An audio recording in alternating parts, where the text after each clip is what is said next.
اب مزاج ہمارے تمہارے ملتے نہیں ملتے ہیں واللہ ہی جانے. اگر مزاج ہمارے تمہارے مل گئے، ٹچ ہو گئے، پھر تو تم سب کو چھوڑ کے ادھر آ جاؤ گے، کیونکہ میں تم کو پھر دوسرا جہاں دکھاؤں گا.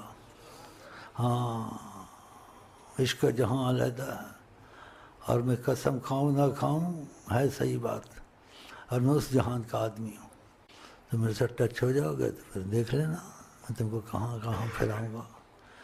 ہاں،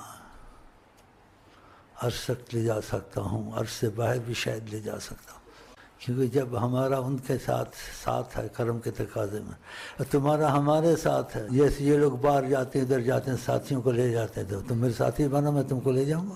کیا چاہیے تم کو؟ ہاں، تجربہ کر لو. آقا پہ جھوٹ نہیں مار سکتا میں. ایسی کھلی بات ہے کہ تم کو کائنات میں کوئی نہیں بتا سکتا. ہاں، کیونکہ آقا جی طریقت کے تابع نہیں، طریقتیں ان کی تابع ہیں. یہاں طریقت سے باہر باتیں ہوتی ہیں، کیونکہ آقا جی طریقت کے تابع نہیں ہیں، طریقتیں ان کی تابع ہیں.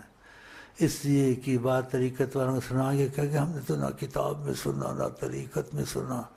بولے شیخ امین ایسی باتیں کرتا ہے، اور وہ کہتا ہے اس جملے کو سمجھنے کی کوشش کرو.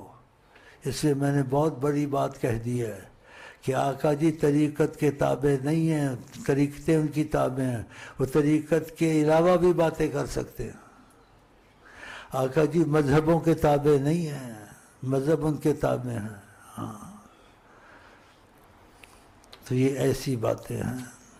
شکر کرو ملاقات ہو جاتی ہے ہماری تمہاری. ہاں، شکر کرو. اور تمہارے لیے اچھے اچھے پیغام لے کے آتا ہوں. کیا چاہیے تم کو؟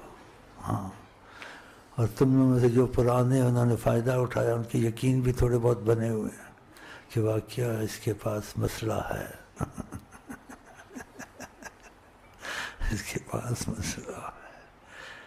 ان کو تجربہ ہے نا. ہاں، جب کسی کے انہونے کام ہو جائیں، ناممکن کام ہو جائیں، تو اس کا یقین خود بن جاتا ہے.